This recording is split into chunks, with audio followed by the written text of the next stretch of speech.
We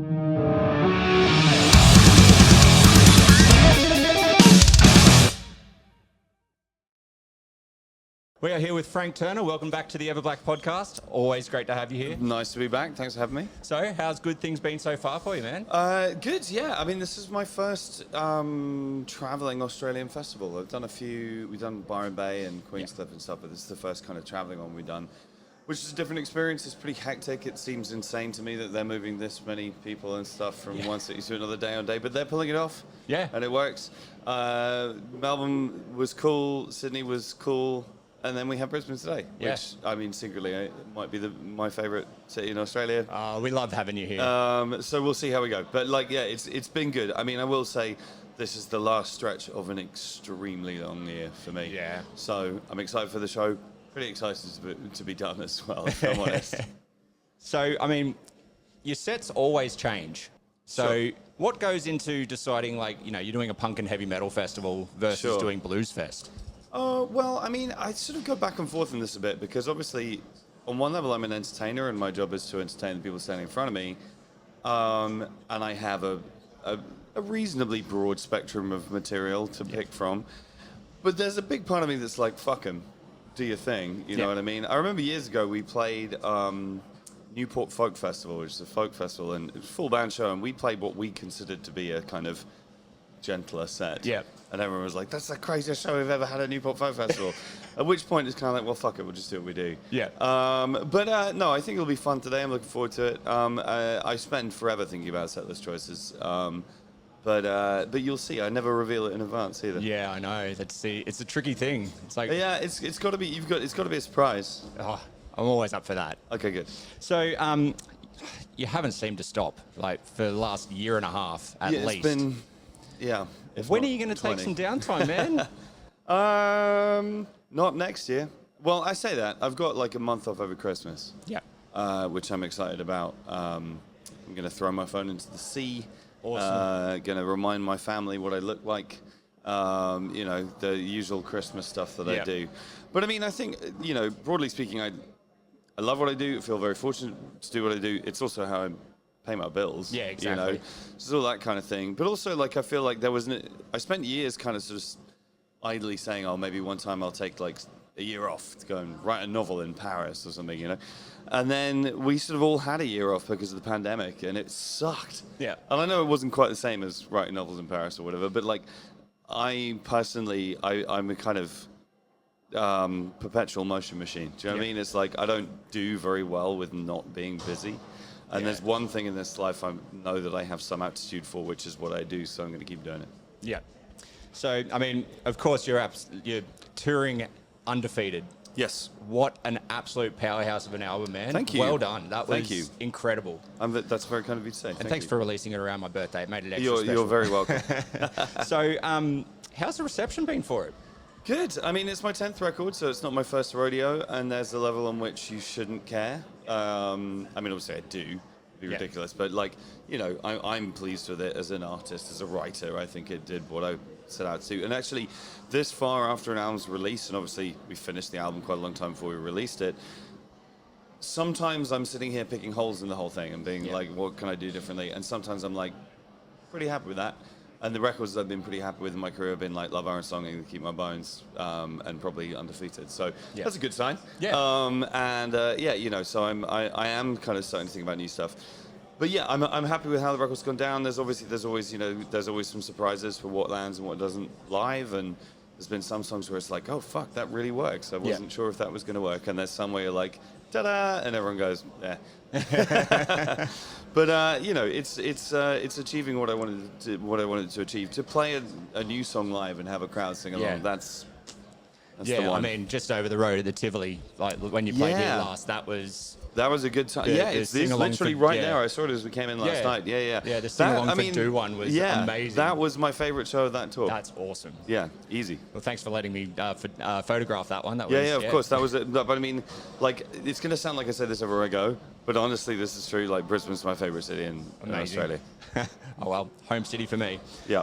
So with the new album, you've been releasing tracks in other languages. Yes. Are we looking to become a multi-linguistic master? No, I get help from people for Yeah. those. I mean, it seems like I have a reasonable ear for pronunciation. Do you know what I mean? So like, I can, pull them off reasonably convincingly.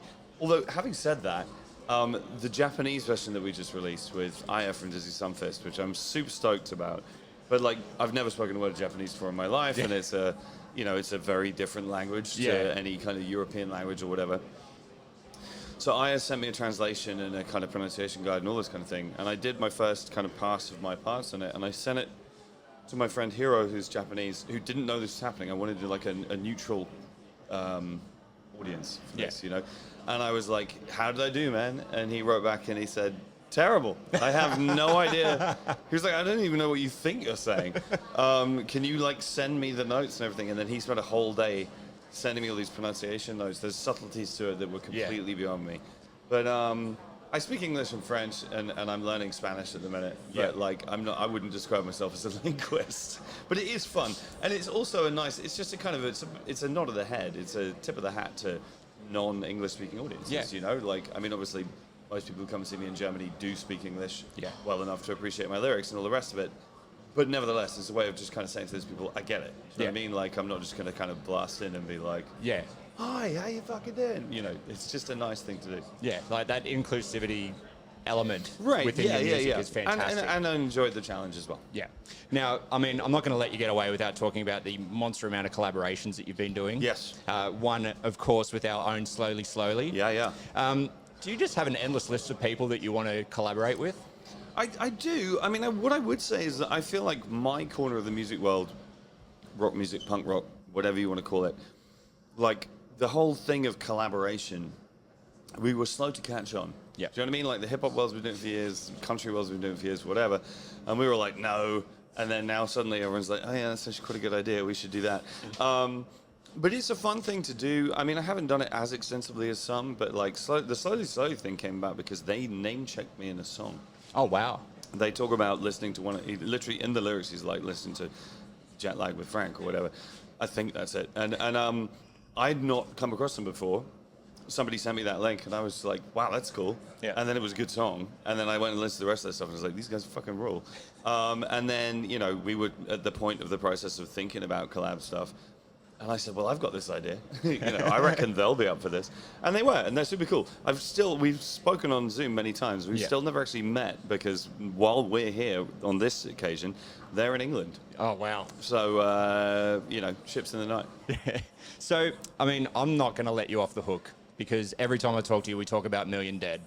And you've got those lovely one-off shows happening in the UK. Yeah. Are we going to be privileged enough to see it internationally? I'm just going to be straight up. We're not going to tour outside the UK. We are going to do. We've announced one show so far, and everyone's like, "Are you only doing one show?" And I'm like, "You really think we're going to fucking put all the effort of like making peace, rehearsing, sorting out equipment, blah blah blah blah, to do one fucking show?" Yeah.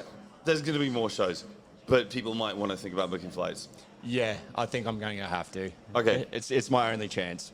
It will be, because that's the other thing. Is like this is not Million Dead becoming a going concern again. I promise you, I'm going to shake your hand on. We are not going to do any new material. Okay. Like it's not for me to speak to other people's opinions and feelings and actions with regard to reunions, but it's like people are excited about it for nostalgic reasons, and that's fine. And personally, in terms of doing new things, I have that covered in what I do.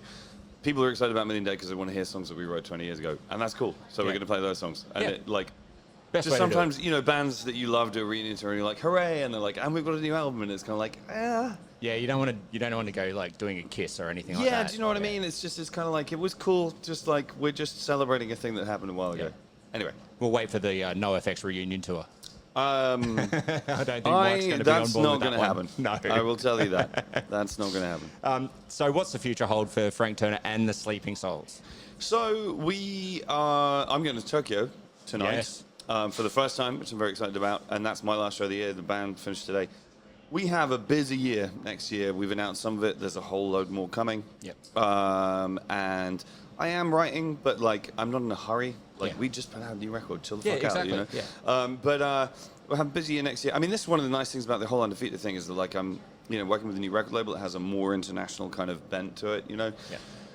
I'm hoping to get to Japan, hoping to get to South America for the first time. I'm doing a bunch of Eastern European shows I've never done before. I'm touring in Mexico, Wow. visiting different parts of the world. We're going to be busy. And there'll be Million Dead shows next year, and then something else will happen after that. Something else. I might take some time off. Oh, We'll see. do we dare tread down that path? We'll see. I'm not going to make any promises. We'll see. We'll see how we go. Thank you so much for joining us Thank you, today, man. It's Frank. very nice to see you, man. You too, man.